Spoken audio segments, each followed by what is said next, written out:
What's up, everybody? Welcome to Podcast Now. I'm Alex. I'm once again joined by Tyler. And in this video, we're going to be talking about why we believe the DLC for Kingdom Hearts ReMind is disgraceful. Now, Tyler and I are recording this separately. We have not yet heard what the other person is going to say. And I'm going to start out. But before I start it, I do want to kind of get in front of it and say a few things just before I jump into it. Number one, Tyler and I are massive Kingdom Hearts fans. If you don't believe so based off the videos you watch, that is totally your right. That's totally your opinion. But we're massive fans. And at the same time, we believe, in our own opinion, that we are very able to criticize a product that we also, very much admire, very much love, just in general, right? We've all played the games. If you haven't played it, you've watched it. You've been part of the Kingdom Hearts community, and that is totally awesome. Okay, we all come in different personalities, different everything. But it is okay to disagree. Firstly, you can have different opinions from us, and it's also okay to criticize the game. And now for me, being a late adopter into Kingdom Hearts, I started playing, and I had played them back when they had first came out, Kingdom Hearts 1, Kingdom Hearts 2, and even Chain of Memories. But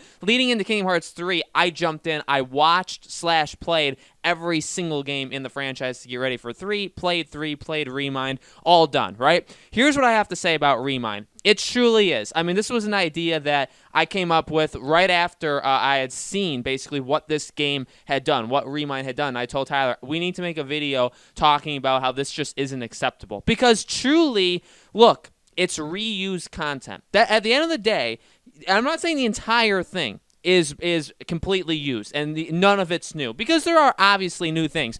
But here's the deal. Out of everything in this game, if you're playing it for the actual story elements, the new story elements you're getting, you're playing for around an hour and a half, maybe, of new cutscenes, new content. A lot of the bosses are things you've literally already done. And the structure of the game itself, and I'm talking about, when I say game, I'm referring to ReMind, you're repeating the exact same thing. Now, here's the deal. I understand what they were going for, and I actually like it. There are examples, and I can see what they were doing. Look, whenever you do a situation like this with time travel, where you're kind of going back to a time that somebody had already gone back to or already had messed with, and you're like living the same things, you're seeing the things that had already happened, but you're doing it from like a different point of view.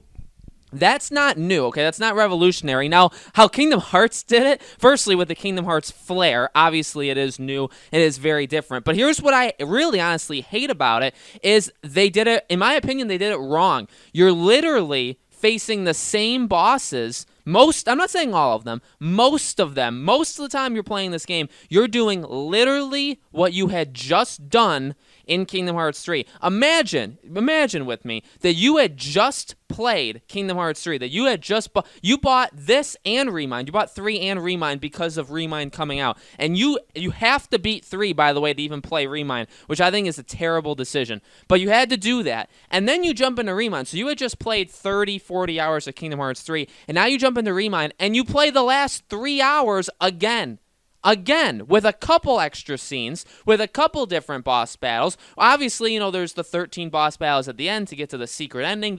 So I get it. There's new Keyblades. There's a couple new things. But can't you argue that some of those new things should have been in the base game itself? I'd honestly argue that most of the stuff that's added in this DLC should probably have been free updates over the last year. And there's really no reason why they couldn't have. You could say, well, they were waiting for this. Well, why? To package it with an hour and a half of additional cutscenes? Because truly, when you get down to it, adding Keyblades, adding optional boss battles, those are things that you can truly just put out in a free update. Why do you have to pay $30 for that? And then on top of that, you could say, well, it's because of the story. Again, $30 for an hour to 2 hours of additional cutscenes. And this is where we get into the argument of you could just watch it on YouTube, and you're no less a Kingdom Hearts fan. In my opinion, again, you could disagree. Totally cool. You are the same kind of Kingdom Hearts fan as everybody else, okay? If you watch it versus you playing it, there's no difference, okay? There's absolutely no difference if you had watched those hours, because if you played the game, all you're doing is playing the exact same scenes again. Is that a little stretching? Yeah, they're not exactly the same scenes, but some of them are literally the exact same boss battles. The exact same. And some of them are the exact same cutscenes again, too. In fact, most of the cutscenes are the same cutscenes. So again, goes back to my point. If you had just played 3 and then you did this, you're playing the last 2 to 3 hours of the game again. Like, why? So here's the deal. Back to what I was saying in the first place. I get the style of storytelling that they're going, but when you do it, you're supposed to do different things. So when you are Sora and you're going back in time, but Sora had already gone back in time and some of the stuff had already happened, and you're seeing some of these cutscenes. You know how when he's like in his like ghost form and he's like seeing these cutscenes appear? Those are the best times, I think the most clever and the right way to do the storytelling that they were trying to do, because you're seeing it through Sora, but like, you know, removed from the situation. But the scenes that we played that are duplicates of 3, why can't you just have those as very short cutscenes or skip them entirely, because we had already seen it? If you're doing this back in time thing, you should be doing every scene should be different. You should always be doing something different, not the same, not a mix of sometimes different, but most of it's the exact same thing you had already done. That's not how you do it, because you're doing the exact same thing again. And for $30, guys. Here's the base problem. Here's the root of my problem. And this is what I texted Tyler too. And you can agree or you can disagree. Again, if you hate me because of this, it's fine. It's honestly fine. Here's what I think, my hypothesis or my theory for why Kingdom Hearts gets away with this. Because to be completely honest, no matter how diehard of a fan you are, if you just listen to what I said and you really look at that DLC, if EA, if Ubisoft, if Activision, if somebody like that did a DLC for $30 with this kind of reused content, and most of it you could argue should be free updates, and the rest of it is like, well, okay, but it's not really worth $30. If they did that, there would be a mass riot. If EA did this, they would burn. There'd be videos across YouTube talking about. I don't think you can disagree with that. I truly don't. That would happen. But because it's not even Square Enix, because it's Nomura, and because it's Kingdom Hearts, it gets a pass. It gets a pass. It really does. And here's the reason why. Kingdom Hearts has kind of been trained over the last decade that because we get them almost never, it's almost like a holiday or like a gifting to us, even though we have to buy it. It's not really a gift. They come out into the wild, but we have to purchase it with our money.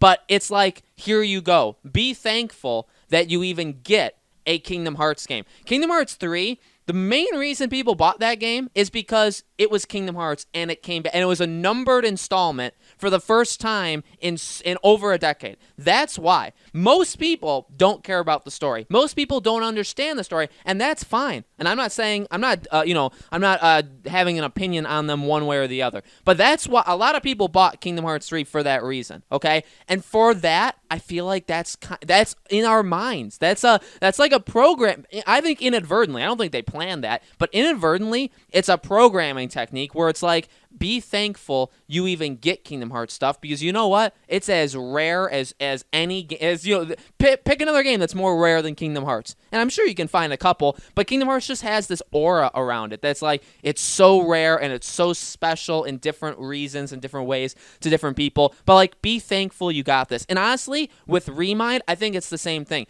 Be thankful that we're getting a DLC to a numbered installment to Kingdom Hearts 3. Be thankful that 2 years back to back, for the first time like ever, we got Kingdom Hearts games. And for that, don't judge it too hard. I truly believe that is the opinion of a lot of people, and not necessarily Nomura, not necessarily Square Enix, but just kind of like the atmosphere around Kingdom Hearts. I feel like that's literally what people kind of go about with it. And again, you could disagree. That's totally cool. I think that's the end of my rant. I got pretty upset there. I'm going to hand it over to Tyler to hear what he has to say. I'm going to keep this extremely brief. I want to make everybody understand as best as I can.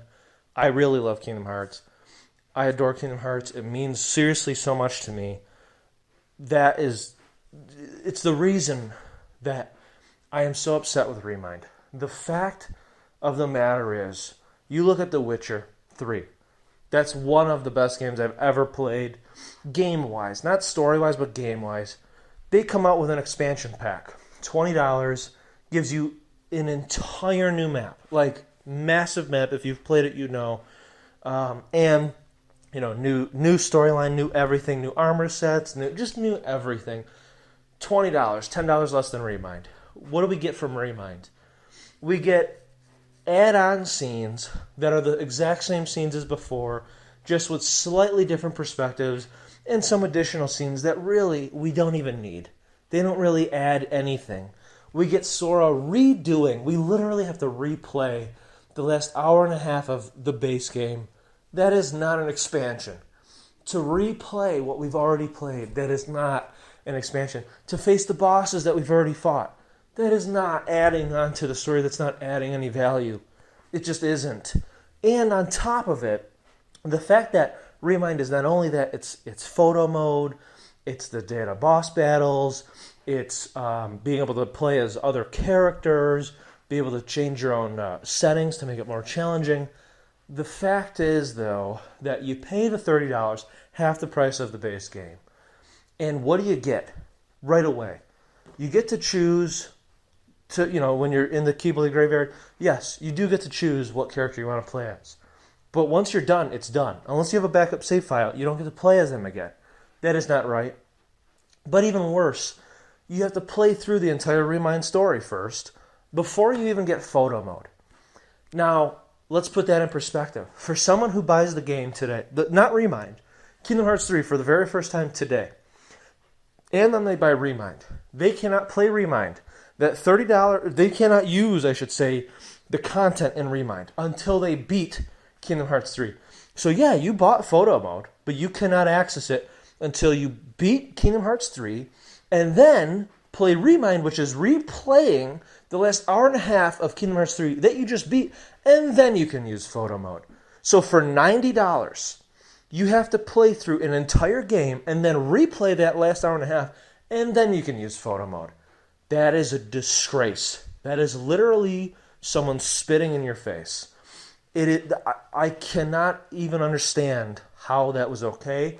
The fact that we were told by Nomura a year ago or around 6 to 7 months ago that, hey, you're gonna learn about the organization members, some organization members that you don't know the real human names. You're gonna learn about them, or you're gonna learn what they are. We don't. We learn Shion's.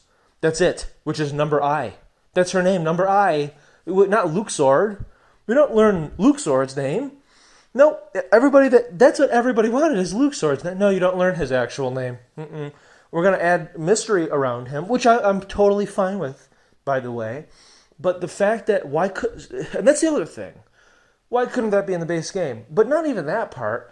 Why couldn't the scene of Xehanort with the Master of Masters, why couldn't that be in the base game? That added nothing to this.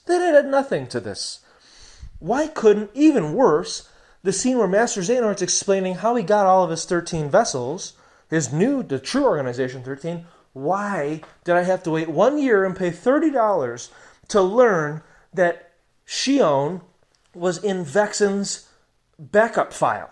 You couldn't tell me that last year in the base game. Come on. It doesn't make any sense. To tell me, Vexen had 20 incomplete or imperfect replicas, I don't care. That isn't worth $30. It just isn't. Just everything that they did with this. The fact that I have to replay the game to get photo mode. Replay, I should say, the final battle. And play 2 hours just to get photo mode. I should be able to do photo mode whatever I want. Off the bat. It is pathetic. It is a disgrace how they even went about this. And I'm not okay with it. There's so much more that I could say, but again, Witcher 3, expansion, $20, whole new world, huge, beautiful world, new story elements, new armor, new this, new that. Kingdom Hearts 3 ReMind, $30. Nothing. You get data boss battles after you have to beat it, photo mode after you have to beat it, Oblivion, hey, that was free. Yeah, but you got to beat it on critical. I don't have the time.